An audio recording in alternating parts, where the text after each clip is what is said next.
Good morning to you. Good morning. Good morning to you. Good morning. Good morning. Won't you share with a friend or two? Good morning. Good morning to you. You. Good morning. Good morning. Good morning to you. You.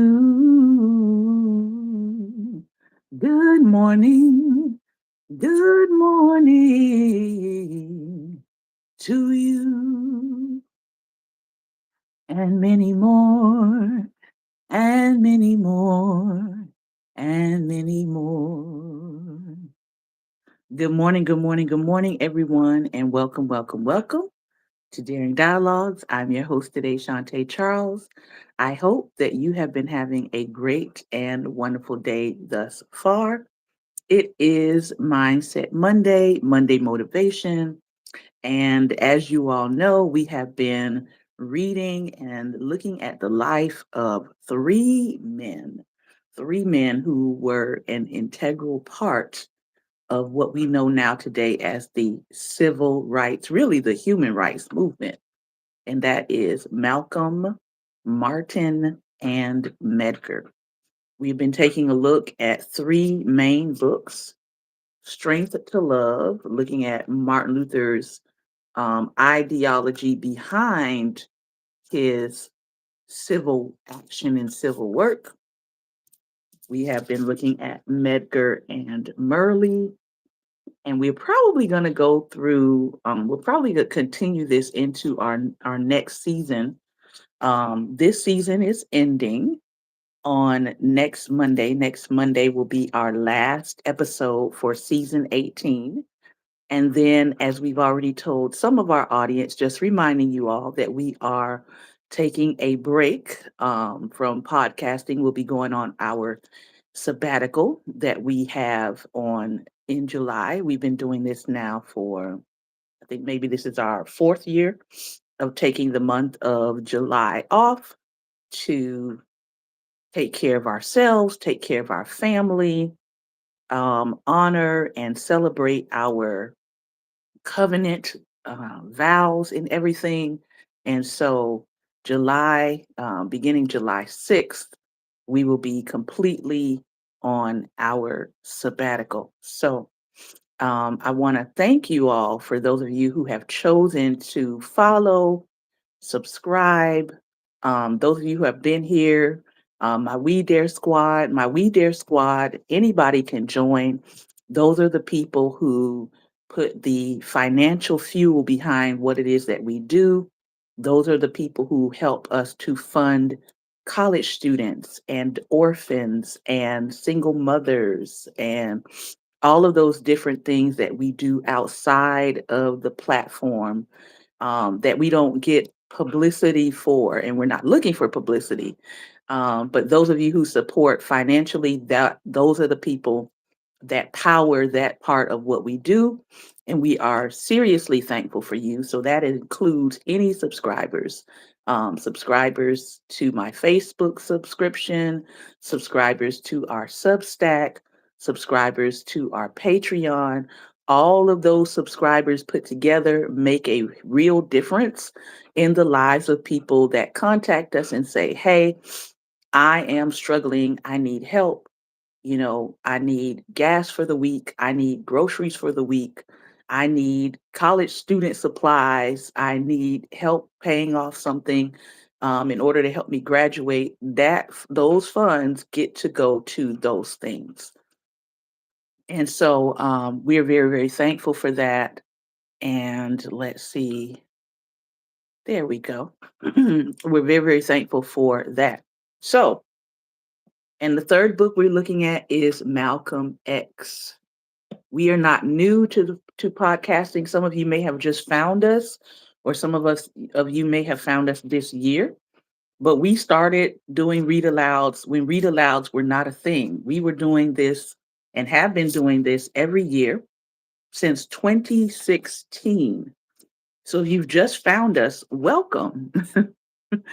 And if you're interested in joining our Facebook page, where we have 174,000 followers, you can find us on our Facebook page at Black Table Talk. That is our Facebook page. We also have a smaller Facebook page for what we like to call our co-conspirators in justice. And that page is Daring Dialogues. That's a smaller group of people on that page. But yeah, June, and we didn't even really celebrate this month, but this month, June, marks 10 years that we have been podcasting, reading aloud, sharing our thoughts, and discussing with you the work that we do here. And so, if you have any questions about what it is that we do, please email us. We are happy to hear from you. If you have questions or you are interested in interviewing to find out what it is that we've been doing for the past 10 years, the email is the Daring Dialogues with an S at the end at gmail.com. All right. So, because of our time, we want to get right into the readings. We've got 3 readings. And then I don't know if my talkback person is here this morning. We'll find out momentarily. But we've got 3 readings to do. So if you enjoy reading aloud, if you enjoy being read to, this is the place for you. So let's start with Strength to Love. Again, this is his wife said that this set of writings, this set of messages is like the crux of Martin's theology behind his civic action. So that's why we have decided to pick this up and read. We're going to his second message. We just finished the first one. The first one was called A Tough Mind and a Tender Heart. And I'll be honest, we stayed a little bit longer in it because he was saying so many profound things that you just had to just pause and stop and reflect on it. So now we're going to his second message entitled Transformed Nonconformist. And I actually heard somebody using this particular topic this past week. And I was like, hey, you got that from Martin Luther King. I was able to immediately identify it. So let's look at this. Transformed nonconformist. And where is Martin taking his text from? He's taking it from a very famous passage that a lot of Christians, minus the 3 Ks, because we got to say that over here, a lot of Christians, minus the 3 Ks, know this particular scripture. And it is Romans 12:2. If you're in a Black church, you probably heard it at least 100 times. If you've been in a Black church, you've attended a Black church, you've gone for at least a year, you have probably heard this verse. Romans 12:2 says, be not conformed to this world, but be ye transformed by the renewing of your mind. The neuroscientists, if you're on here today or you are into neuroscience, they would talk about this in terms of your mindset and your ability, or the neuroplasticity of your mind, the ability for you to change your mind. Same thing. Be not conformed to this world, but be ye transformed by the renewing or the neuroplasticity of your mind. So what does he say here? Let's begin with this first section. Do not conform, he says, is difficult advice in a generation when crowd pressures have unconsciously conditioned our minds and feet to move to the rhythmic drumbeat of the status quo. Many voices and forces urge us to choose the path of least resistance and bid us never to fight for an unpopular cause and never to be found in a pathetic minority of 2 or 3.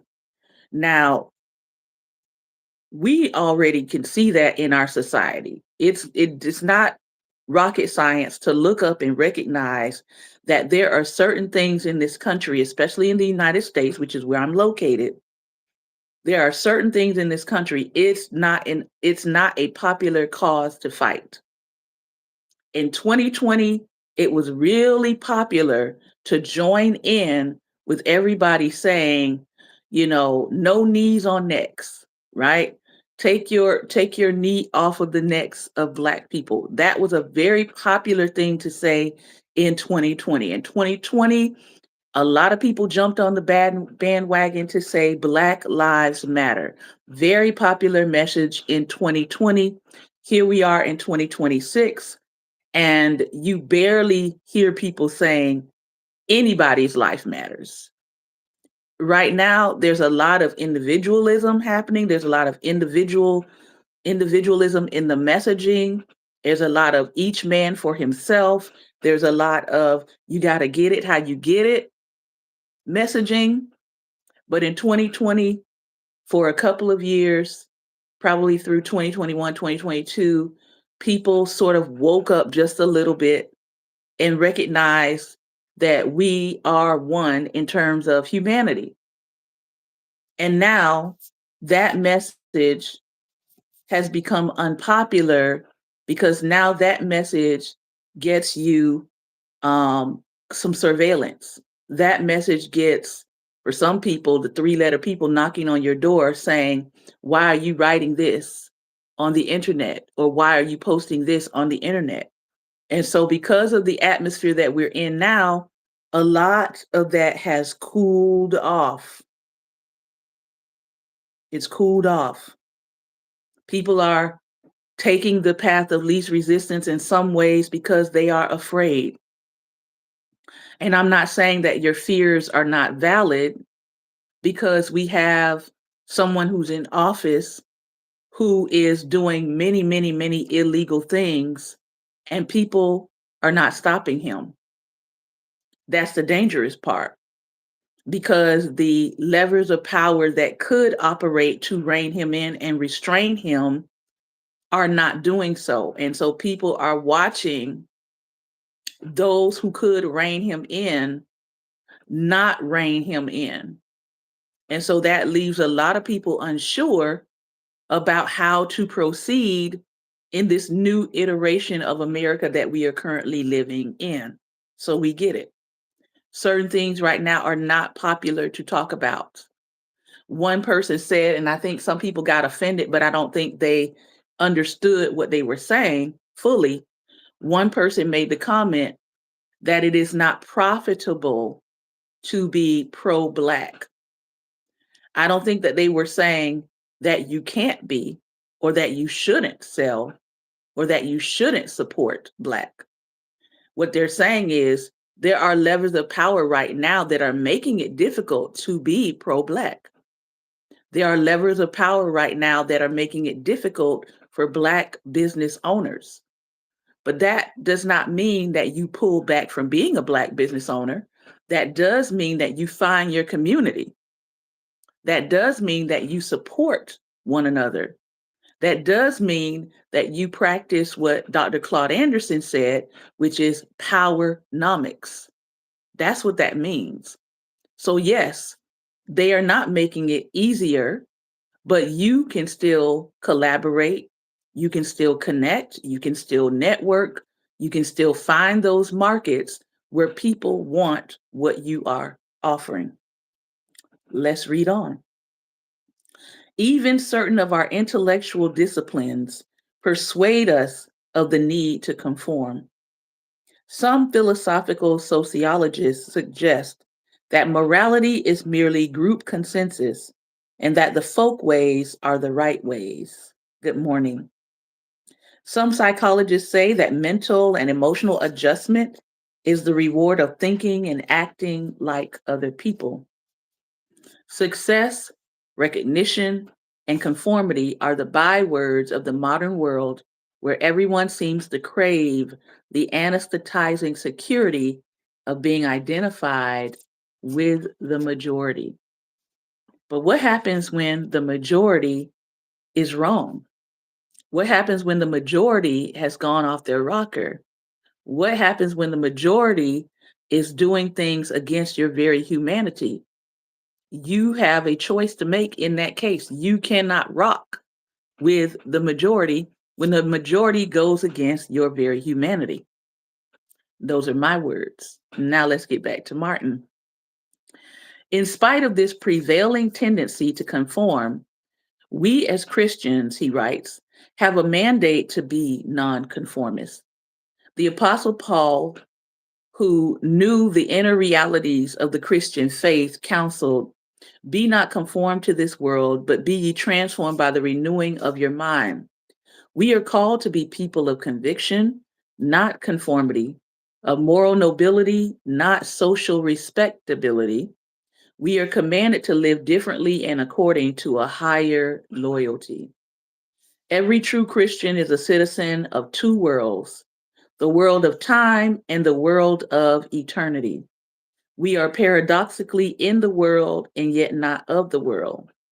To the Philippian Christians, Paul wrote, "We are a colony of heaven." They understood what he meant, for their city of Philippi was a Roman colony. When Rome wished to Romanize a province, she established a small colony of people who lived by Roman law and Roman customs, and who, through in another country, held fast to their Roman allegiance. This powerful creative minority spread the gospel of Roman culture. Although the analogy is imperfect, the Roman settlers lived within a framework of injustice and exploitation, that is, colonialism. The apostle does point to the responsibility of Christians to imbue an unchristian world with the ideals of a higher and more noble order. Living in the colony of time, we are ultimately responsible to the empire of eternity. As Christians, we must never surrender our supreme loyalty to any time bound custom or earth bound idea, which is quite interesting because we see what's happening with one sect of Christians who have just done that with the recent report that came out that is essentially trying to Christianize the nation.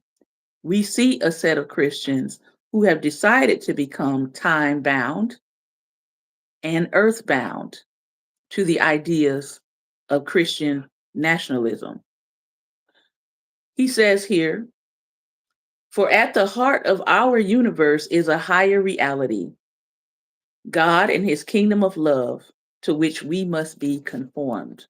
I notice here he says kingdom of love, not kingdom of war, not kingdom of division, not kingdom of domination, but a kingdom of love.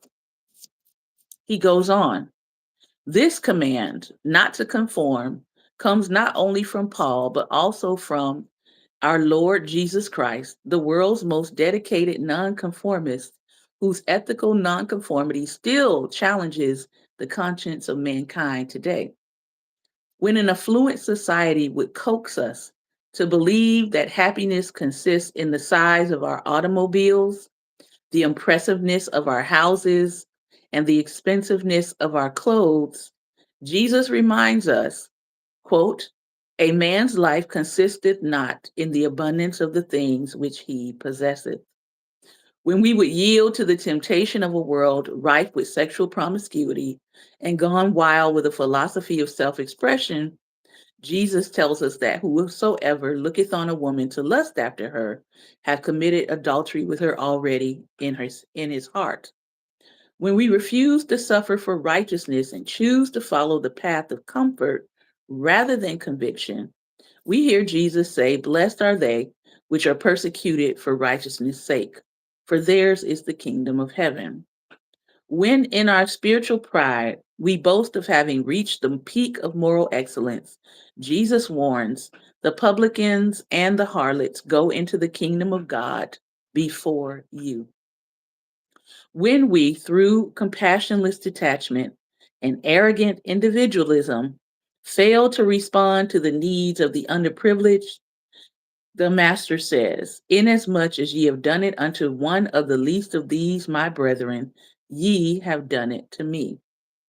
When we allow the spark of revenge in our souls to flame up in hate towards our enemies, Jesus teaches, love your enemies, bless them that curse you, do good to them that hate you, and pray for them which despitefully use you and persecute you. Everywhere and at all times, the love ethic of Jesus is a radiant light, revealing the ugliness of our stale conformity. In spite of this imperative demand to live differently, we have cultivated a mass mind and have moved from the extreme of rugged individualism to the even greater extreme of rugged collectivism.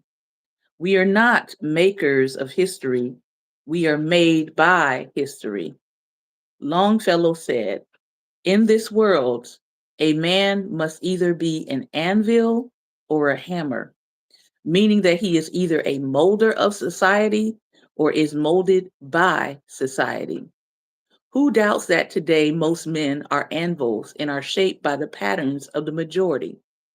Or to change the figure, most people, and Christians in particular, are thermometers that record or register the temperature of majority opinion, not thermostats that transform and regulate the temperature of society. Many people fear nothing more terribly than to take a position that stands out sharply and clearly from the prevailing opinion. The tendency of most is to adopt a view that is so ambiguous that it will include everything and so popular that it will include everybody.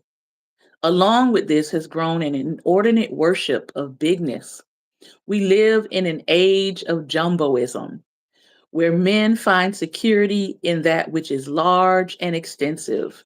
Big cities, big buildings, big corporations. This worship of size has caused many to fear being identified with a minority idea. Not a few men who cherish lofty and noble ideals hide them under a bushel for fear of being called different. Many sincere white people in the South privately oppose segregation and discrimination, but they are apprehensive lest they be publicly condemned. Millions of citizens are deeply disturbed that the military industrial complex too often shapes national policy, but they do not want to be considered unpatriotic. Countless loyal Americans honestly feel that a world body such as the United Nations should even include Red China, but they fear being called communist sympathizers. A legion of thoughtful persons recognizes that traditional capitalism must continually undergo change if our great national wealth is to be more equitably distributed. But they are afraid their criticisms will make them seem un American. Numerous decent, wholesome young persons permit themselves to become involved in unwholesome pursuits that they do not personally condone or even enjoy because they are ashamed to say no when the gang says yes. How few people have the audacity to express publicly their convictions, and how many have allowed themselves to be astronomically intimidated. Blind conformity makes us so suspicious of an individual who insists on saying what he really believes that we recklessly threaten their civil liberties. If a man who believes vigorously in peace is foolish enough to carry a sign in a public demonstration, or if a Southern white person believing in the American dream of dignity and worth of human persons dares to invite a Negro into his home and join with him in his struggle for freedom, he is liable to be summoned before some legislative investigative body. He most certainly is a communist if he espouses the cause of human brotherhood. Thomas Jefferson wrote, I have sworn upon the altar of God eternal hostility against every form of tyranny over the mind of man. To the conformist and the shapers of the conformist mentality, this must surely sound like a most dangerous and radical doctrine. Have we permitted the lamp of independent thought and individualism to become so dim that were Jefferson to write and live by these words today, we would find cause to harass and investigate him? If Americans permit thought control, business control, and freedom control to continue, we shall surely move within the shadows of fascism.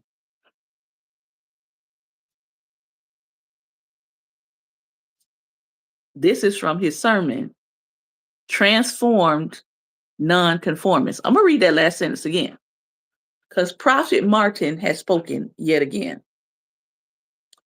If Americans permit thought control, business control, freedom control to continue, we shall surely move within the shadows of fascism. If Martin were alive today, he wouldn't say we're in the shadows. He would say we're in the 2-foot algae filled reflection pool of fascism. Because that's where we are. All right, moving on to Malcolm. We're on the section entitled Life Beyond the Legend from the autobiographer Manning Marable, Malcolm X, A Life of Reinvention. At this point, Manning is talking about the challenges that he encountered as he began to try to reconstruct Malcolm's life and really give us a fuller picture of who he was. I, a couple of years back, went out to Nebraska for a trip. And that on that trip, I went out there specifically to go to the place that was set up as the Malcolm X Memorial. Unfortunately, when I got there, it was not open. It was very hard to find. And then when we found it, it was not open. It was very disappointing what was going on with Malcolm's legacy. And I saw some things recently online about it and how they're trying to expand what they're doing there. And I'm going to reach out to the director because I was really disappointed. I was like, why can't I find this? Why can't I find this? Why is it so difficult to find? Number one. And then number two, it was closed. It's not happy. So let's see what Manny Marable has to say. One of the greatest challenges I encountered in reconstructing his life, Malcolm's life, was the attempt to examine his activities inside the Nation of Islam. And for those of you who may not be aware, First Lady of the Nation of Islam, Khadija Farrakhan Muhammad, has transitioned. She transitioned recently, I think maybe Friday or Saturday, one of those. But may her memory be a blessing. So for those of you who may follow me who are of the Nation of Islam, we say condolences to you all. So he says, his life was the attempt to examine his activities inside the Nation of Islam. Most popular treatments focus heavily on his public career during his final 2 years. Part of the problem in unearthing his earlier speeches and letters from the 1950s was that the current NOI leadership, headed by the former Louis X. Walcott, known today as Louis Farrakhan, had never permitted scholars to examine their archives. After years of effort, I was able to initiate a dialogue with the Nation of Islam. In May 2005, I sat with Farrakhan for an extraordinary 9-hour meeting. The Nation subsequently made available to me 50-year-old audio tapes of Malcolm's sermons and lectures delivered while he was still Mosque Number 7's leader, providing significant insights into his spiritual and political evolution. Veteran members also came forward to be interviewed, the most important of whom was Larry 4X Prescott, later known as Akbar Muhammad, a former assistant minister of Malcolm's who had sided with Elijah Muhammad during the sex split in March 1964. These sources presented a perspective that had not been adequately represented before: the views of the Nation of Islam and its adherents. Malcolm's journey of reinvention was in many ways centered on his lifelong quest to discern the meaning and substance of faith. As a prisoner, he embraced an anti white, quasi Islamic sect that nevertheless validated his fragmented sense of humanity and ethnic identity. But as he traveled across the world, Malcolm learned that Orthodox Islam was in many ways at odds with the racial stigmatization and intolerance that was at the center of Nation of Islam's creed. Malcolm came to adopt true Islam's universalism and its belief that all could find Allah's grace regardless of their race. Islam was also the spiritual platform from which he constructed a politics of third world revolution, with striking parallels to the Argentinian guerrilla and co-leader of the 1959 Cuban Revolution, Che Guevara. It was also the political bridge that brought Malcolm into contact with the Islamic Brotherhood in Lebanon, as well as in Egypt and Gaza, with the Palestine Liberation Organization. Soliciting the support of the government of Gamal Abdel Nasser for his activities on behalf of Orthodox Islam in the United States may have made it necessary to adopt Nasser's political positions, such as fierce opposition to Israel. There also remain many unresolved questions about Malcolm's death and what parties were responsible for the order to kill him. Well, of course, by the time that Manny Marable writes this, and I'm trying to go to the date here. When was this first published? I'm looking.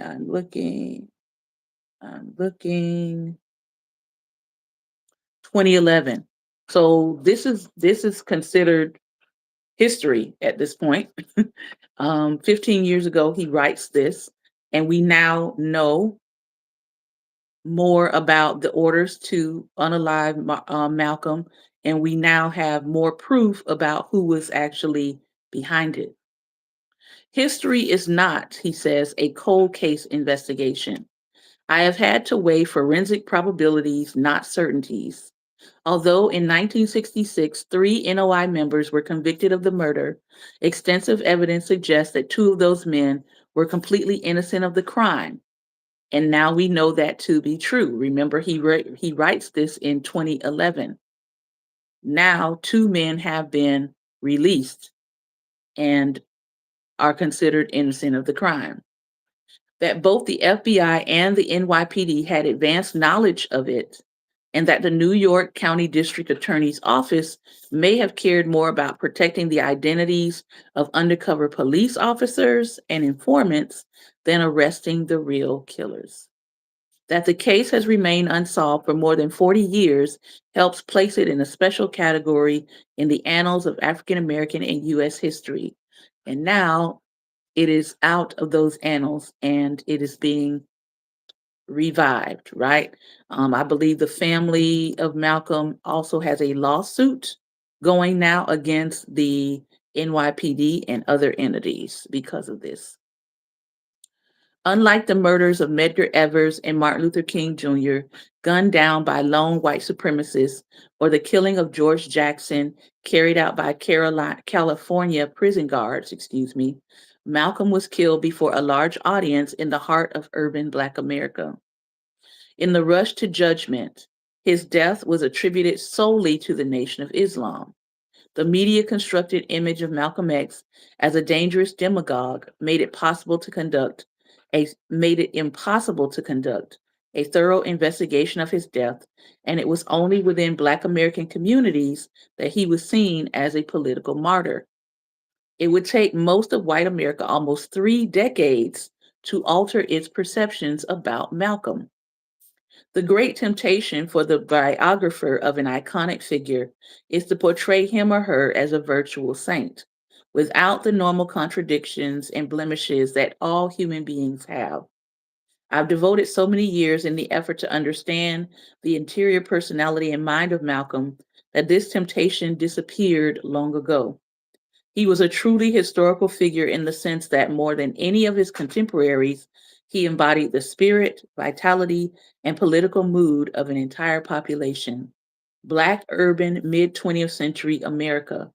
He spoke with clarity, humor, and urgency, and Black audiences both in the United States and throughout Africa responded enthusiastically. Even when he made controversial statements with which the majority of African Americans disagreed, few questioned his sincerity and commitment to Black people. On the other hand, any comprehensive review of his public record reveals major mistakes of judgment, including negotiations with the Ku Klux Klan.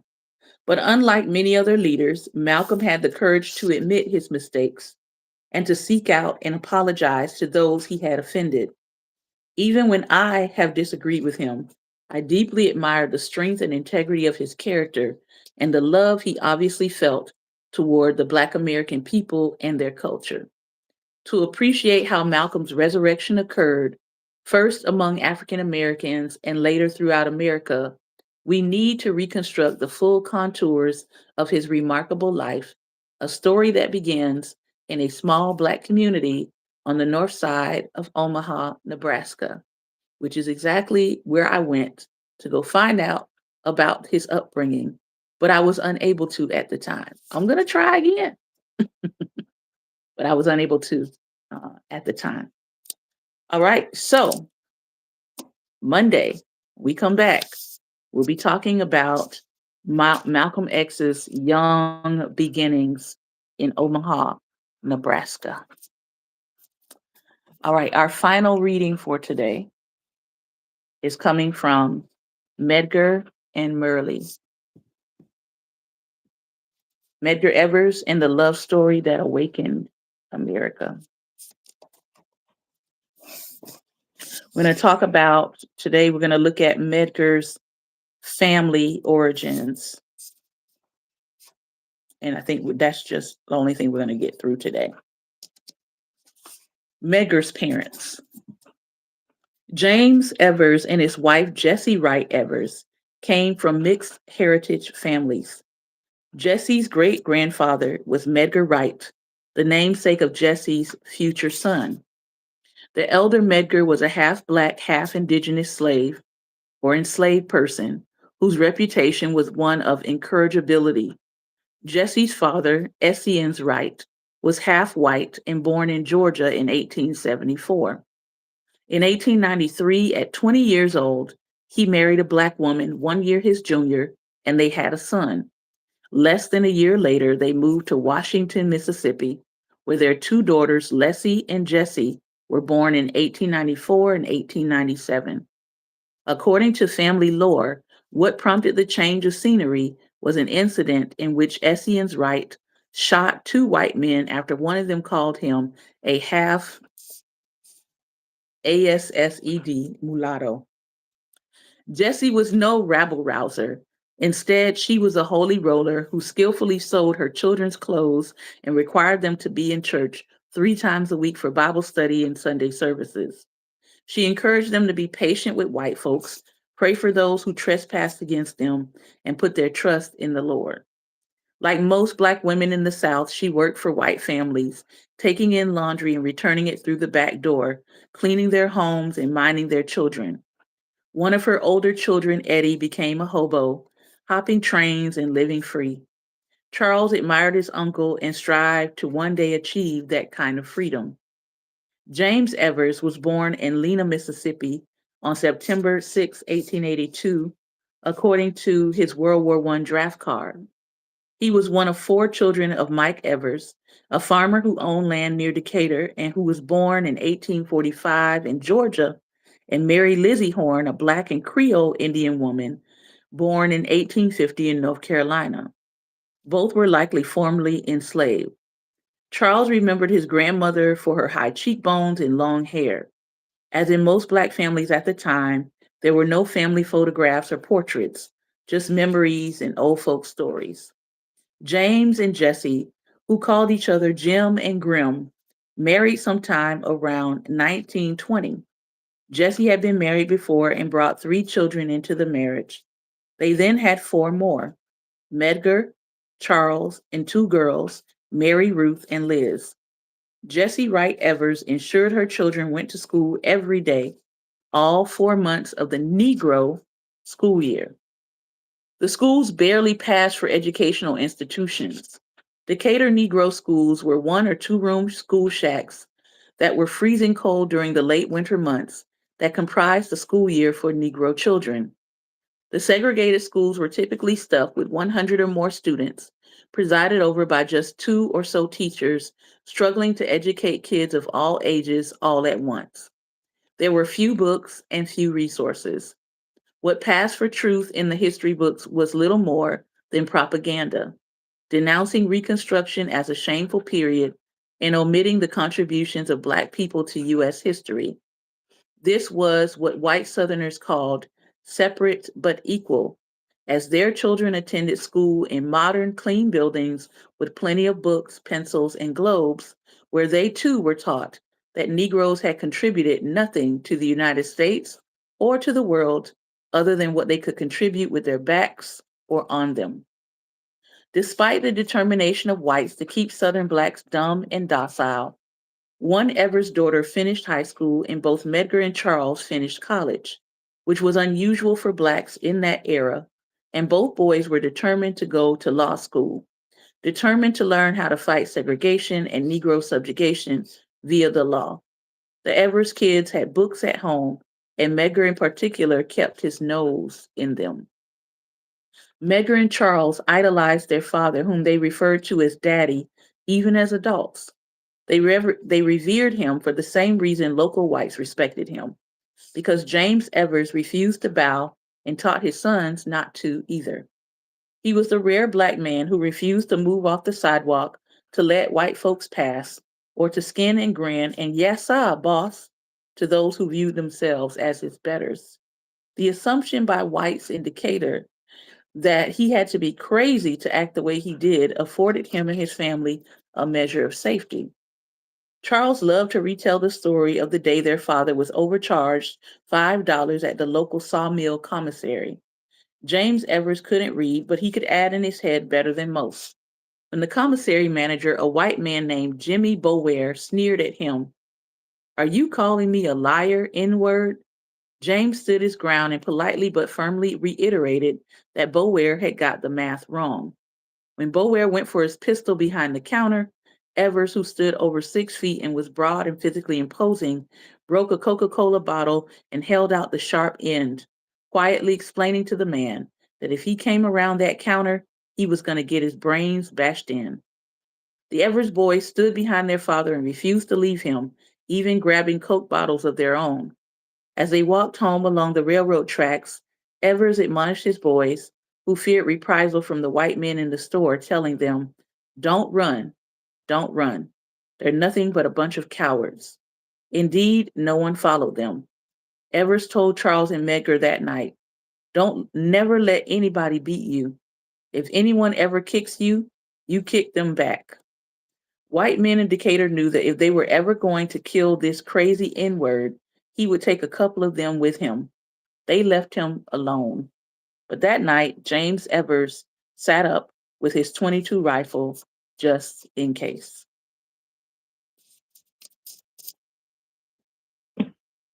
Just another day in the Jim Crow South.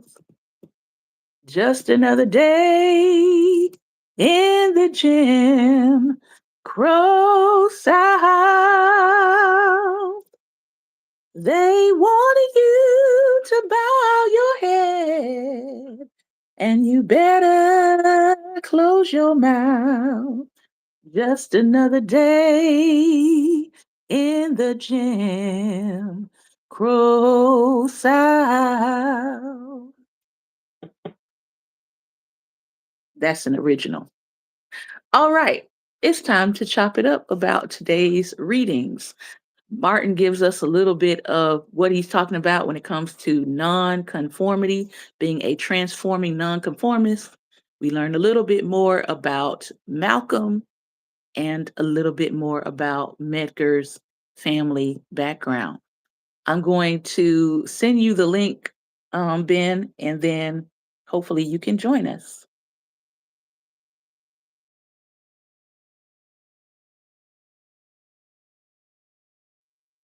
All right, I think I have sent that.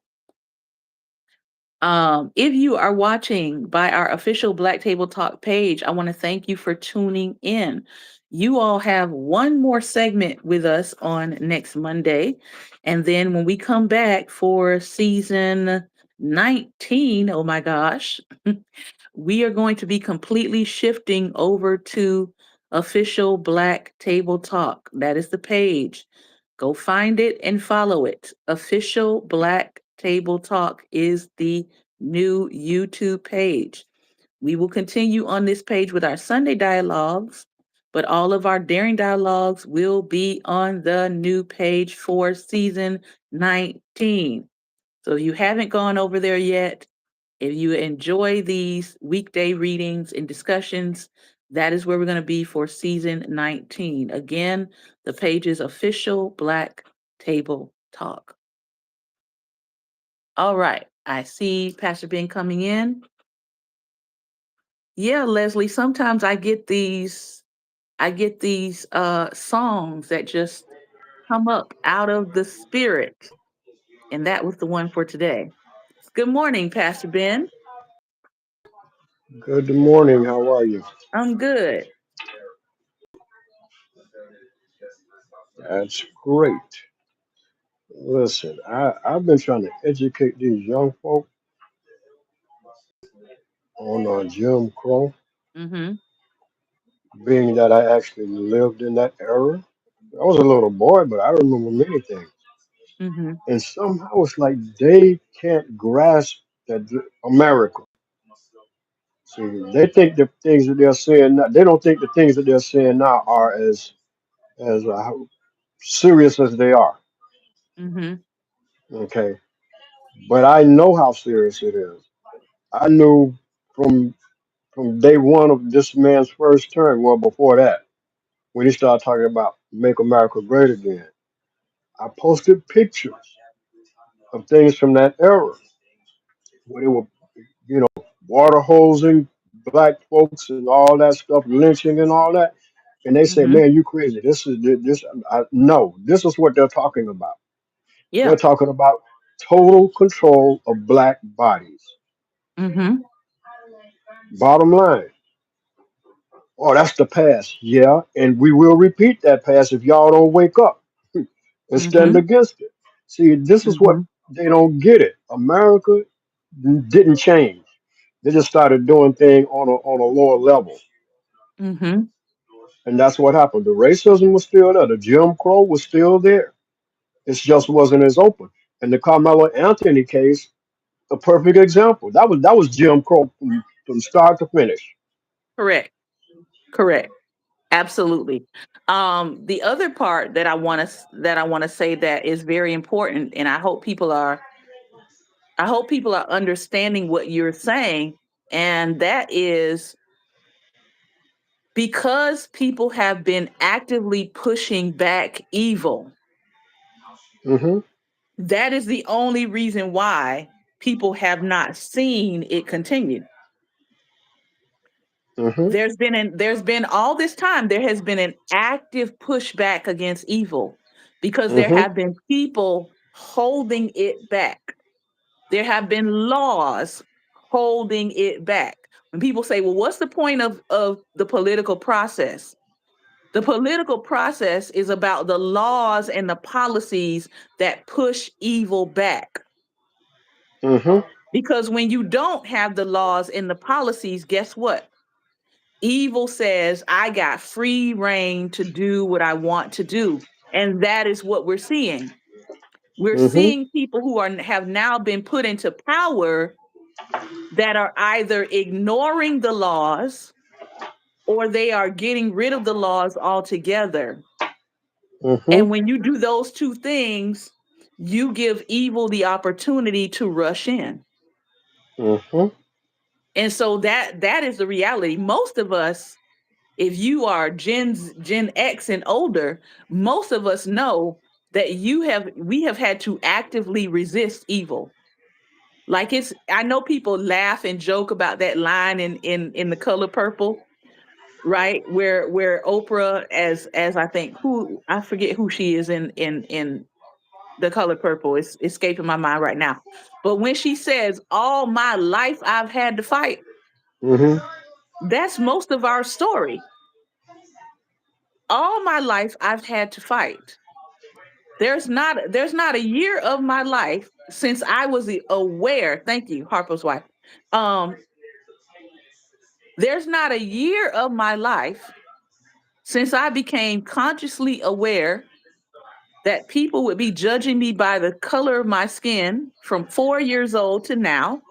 There Hmm. hasn't been a year that I haven't experienced something that let me know that your very existence will be resisted. I want Hmm. people to think about that. Since I was 4 years old, somebody has tried to come along and tell me that I can't be who I am. I can't do what I do. I have to make different choices, not because I'm a woman per se, but definitely because I'm black. Hmm.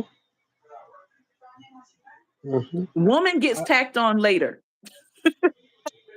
as you grow into your womanhood. But as a little girl, oh, I understood that there were certain things that I was being denied and being told I couldn't do because I was black. They didn't say because you're a little girl. No, they say because you're black. Hmm. And so Yeah. knowing that, knowing that I have had to resist that suppression. I've had to stand up for myself. Even when my parents and my grandparents were not around, I still had to stand up for myself. Now Hmm. I'm thankful that I came out of a family that grounded me in my humanity, that let me know that yes, you matter to the world, you're important in this world. We love you, but when you go out into this world, people are not going to see you the way we see you. So I got those lessons at home. And Hmm. unfortunately, we have a generation of young black people that sometimes don't get that lesson at home. They only get the lesson that you're loved, you're favored, you're supported, you're blessed. And then they go out into the world and they experience a world where people don't love them. They don't favor them. They're Hmm. not supporting them. They're not thinking of them as a blessing. Hmm. And so now you get black kids who are confused because they're like, well, why am I being treated like this? Well, your parents should have explained to you what world you live in outside of their Hmm. world that they're creating for you. Hmm. Yeah, we would love to live in an equitable world, but that's not the world we live in. So while I'm creating this oasis for you as the child, I need to prepare you for what is outside of this oasis. Hmm. Listen, that video I sent you with the little girl that beat up the little white boy for messing with her mom. Yeah.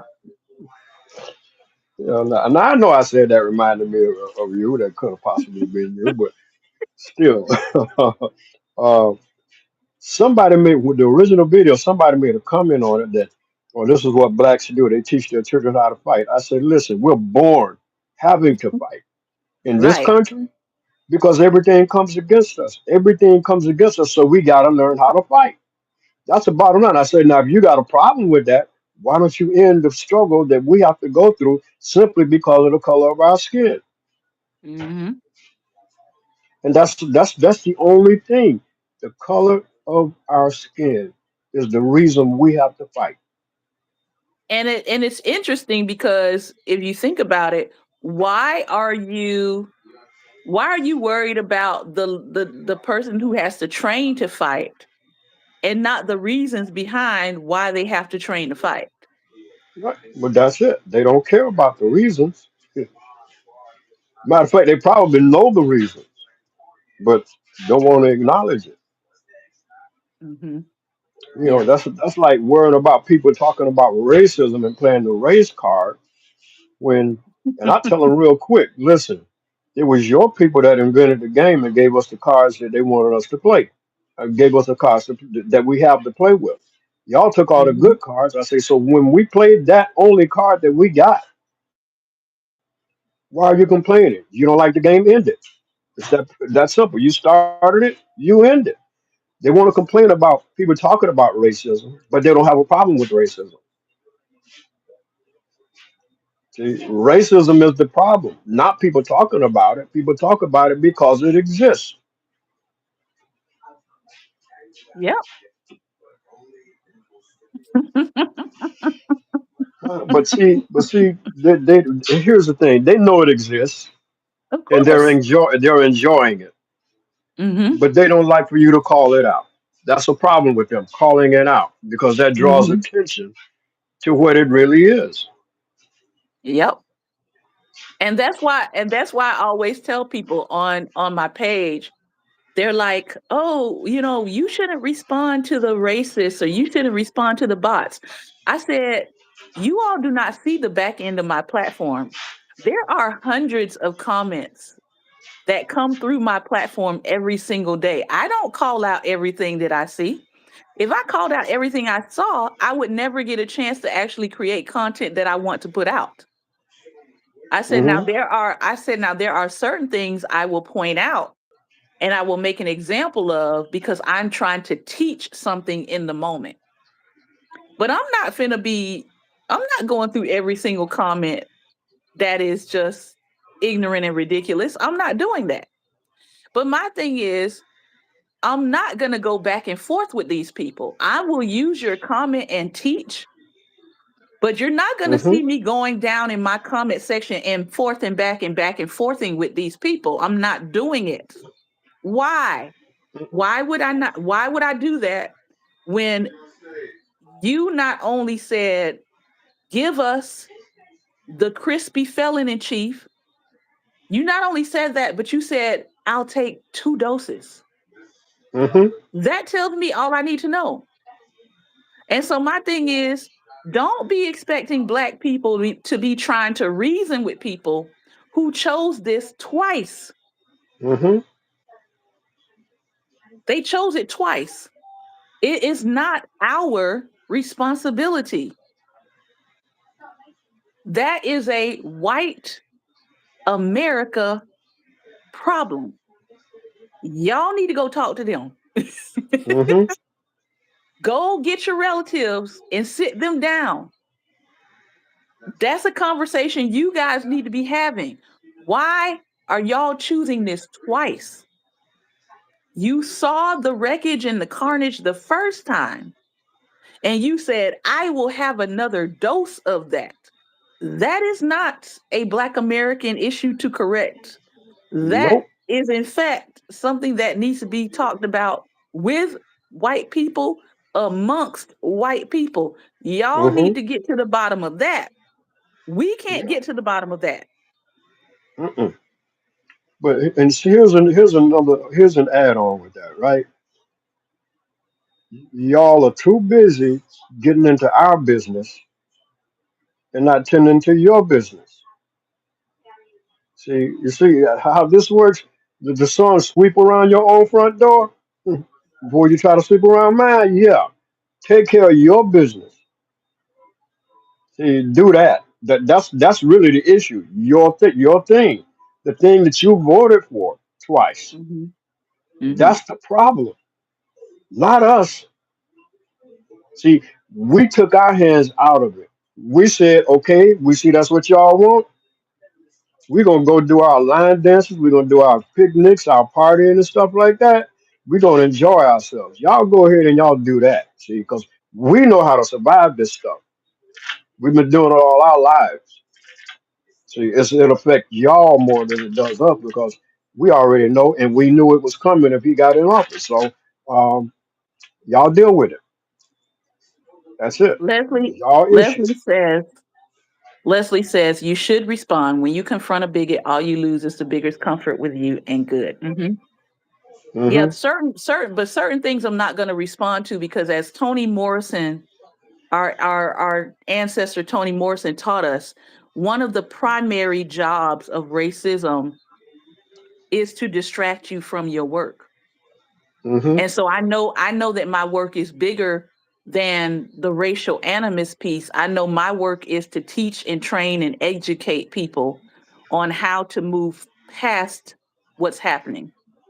Mhm. So if I spend all my time going back and forth with bigots, that means I'm not getting to the work that I know I need to be doing. She said, you can't reach a lot of them. I've never seen so many white families split. I think it's about time. And the reason why they're splitting, Leslie, is because the Confederate and the Union soldiers are back in the household with each other. Mhm. And I think we read that in one of our books last week. The fact that they did not adequately punish the Confederates. They did not adequately handle what happened with the Confederates. They did not adequately handle the treason that happened. Matter of fact, I was reading a text. That's what it was. I don't know if it's on that. It might be on the phone I'm using with you all.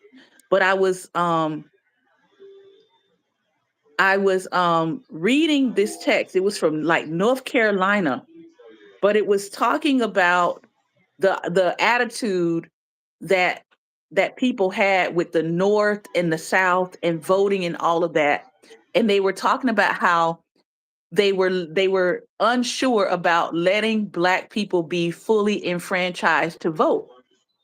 And this article is like in the 1800s. This is like right during like the Reconstruction time.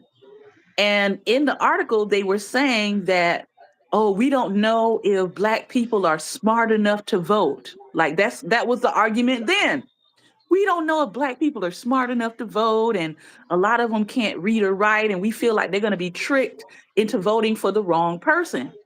Well, the person countered that by saying only 1 in 7 white people can read, and y'all going to let them vote. So, what is this about? They were like, it's only 1 in 7 white people that can read. So, this can't be about literacy because y'all letting them go to the polls too. Started laughing. I said, "Oh, they've been having this argument for a while." And then the other part of that article, it talked about how they said, "Y'all are letting these Confederates come back in and vote, knowing how they feel about democracy, knowing that they were just trying to tear stuff up, and y'all have the nerve to let them come back and vote." So they were even questioning whether or not Confederates, those who had participated in the treason, they were questioning whether or not they should be given their voting rights back. That's how bad it was. They understood then that those people had literally spent 5 years trying to destroy the United States of America, and they were Mhm. afraid to return voting rights to them. And now we see they probably shouldn't have. Right. They shouldn't have, because look at what we got now. Look at what we got. We got their descendants getting into office and doing what? Tearing up the United States of America Mhm. 250 years later.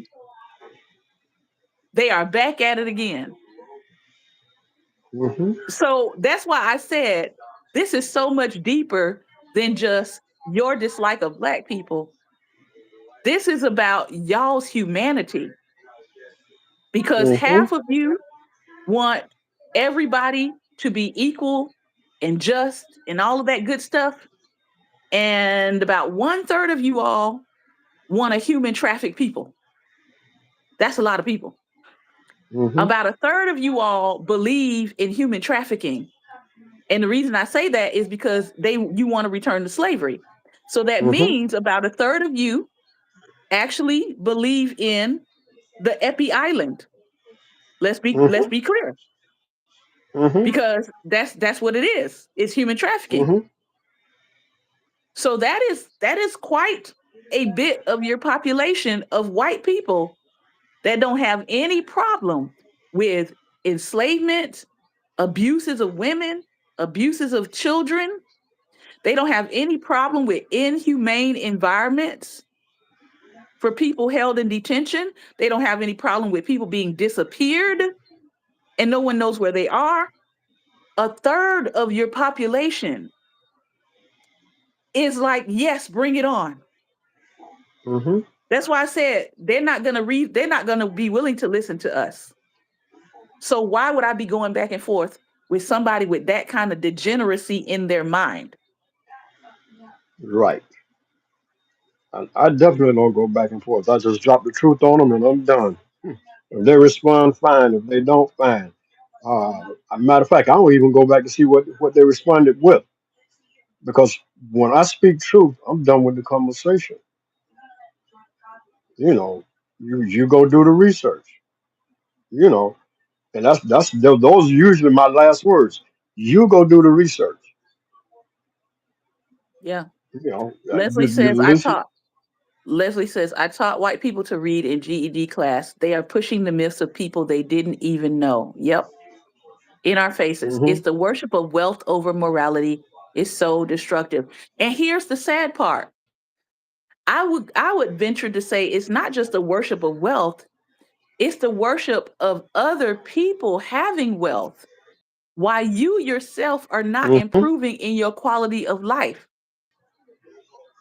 As Hmm. long as you see some other white person, like, for example, the trillionaire, right? Which I call a stillionaire because he done stole from everybody. Um, as Hmm. long as you have this image of some white man, right, being the wealthiest in the world, even though your power is off, your water is being drained, your wildlife and environment and plant species and all that is becoming extinct and drying up. As long as you have this mythical image of this man over here that is the wealthiest man in the world, you are okay with the damage Hmm. being done to other people while your eyes are not turned to the damage being done to yourself. That is some ooh, Hmm. that is some mind. I know there's a word that people call it, but I don't use that word. But that's some mind mess up. Okay? Yeah. What billionaire has ever helped Bubba? Exactly. What billionaire has ever helped Bubba? But Bubba looks at that billionaire and thinks, one day I'm going to be the Hmm. billionaire. And is not looking around at how that same billionaire is making sure that you don't live to be 60, Bubba, that you don't live to be 75, Bubba. Listen, that same mindset happened, unfortunately, happened to some young black folks this time around. I know Yes. some of them personally, and then I get phone calls. Man, I wish I never would have voted for him. Well, you didn't want to listen. You thought you were Mhm. going to be wealthy. Did you get wealthy the first time around? No. You got a stimulus check, but it wasn't because of him. It was because of the Democrats pushing it. And then Mhm. And then they would only approve it if the wealthy that didn't need a dime was able to get some of it. Mhm. That should have told them right there everything they needed to know. And But as a hey, matter of and as a matter of fact, I think if you got over a certain amount, you were never investigated on what you did with the money. hmm But if you got a lower amount, they were coming after those people to investigate what they did with the money. And people who got like the least amount were the ones that they were doing the most with in terms of like trying to investigate them and say they were doing wrong things with the money. I'm gonna look it up. I know we got to close. hmm Let me see. PPP loans forgiven.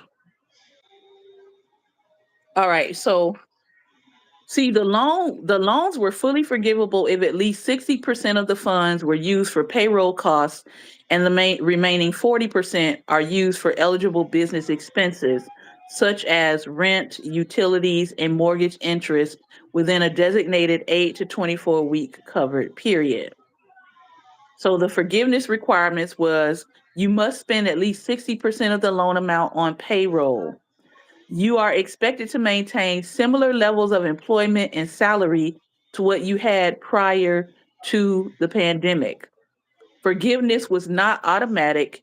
You had to actively apply through your original lender. See, listen, if your loan was $150,000 or less, you may be eligible to use the simplified direct forgiveness process. For loans over 150,000, you needed to submit specific documentation showing how the funds were utilized, such as payroll and tax records. But the reality was people who got like millions in PPP, they were never Hmm. investigated. Right. Never investigated. Right. And the people who got like 50,000, 10,000, 20,000, you saw them rounding those people up saying, you got to pay it back. I was like, this is some Hmm. mess. This is some mess. Final thoughts. Listen, wake up, become woke, and stay woke. Understand the direction that they're trying to take this country in. Project 2025 laid it all out, but simply because he said, I know nothing about it, you did nothing about it. You fell for it. And now it's being implemented at warp speed, and you're wondering what's going on. Project 2025 is what's happening. Yep. As he You were warned, as he you ignored it. as he lied, I'm like, you believe a person who lies all the time saying he didn't know nothing about it, and Hmm. all his friends is on the board and wrote it, Hmm. but he don't know nothing Hmm. about it. I'm like, okay, really? But Hmm. here, like you said, here we are. Listen, I want to thank you all for your time and attention. I know we're way past time.